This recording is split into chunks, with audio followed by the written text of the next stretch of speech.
บายดีสบายดีทุกคนสบายดีสบายดีสปีดัดมื้อนี้อากาศหนาวทุกคนดูค่ะวันนี้มีแดดเลยค่ะมันจะหนาวกับหนาวประเทศลาวมันจะหนาวกับหนาว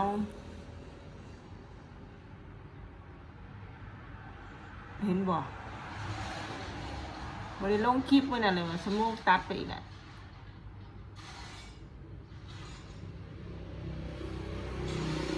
กำลังใกล้แล้วใกล้แล้วใกล้เขาแล้วก็ใกล้เขาแล้วก็หลุดลงใกล้เขาแล้วก็หลุดลงโอ้ยเนาะอากาศมันเย็นก็แต่งหนาได้เนาะอากาศมันเย็นลงมาแต่งอันนี้ค่ะมันร้อนมันเหนียวเลยนะ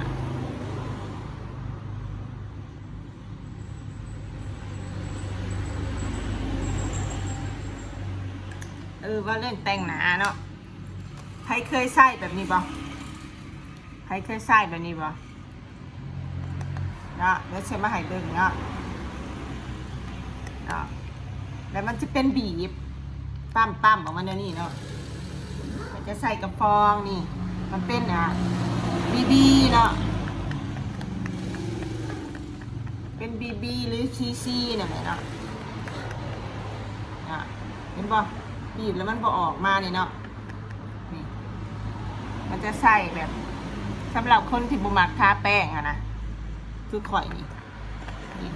บีบออกมาแล้วบ่มีนี่เนาะบ่ฟ้าวทิ่มเด้อทุกคนบ่ฟ้าวทิ่มมาเบิ่งนี่ซะก่อนเนาะ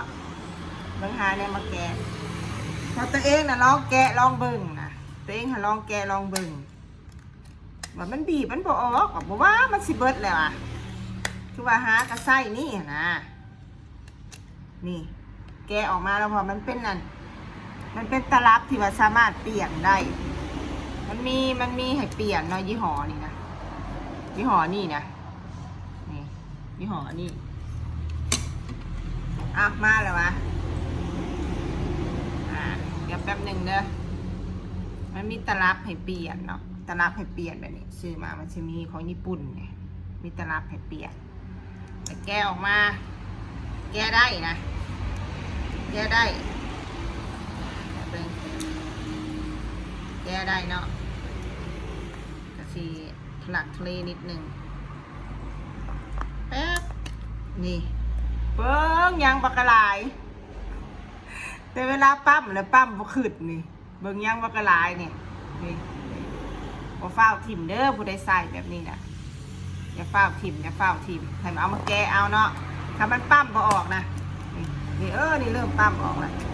ถ้ามันปั๊มบ่ออกเลยแกะเอาอย่าทิ่มเด้อยางบักกะลายนี่อยู่ในปั๊มบ่ออกเลยจะฟ้าวทิ่มแกะเอาของญี่ปุ่นใส่ดีๆไผ่หนาแห้งซื้อมาใส่นี่โอเค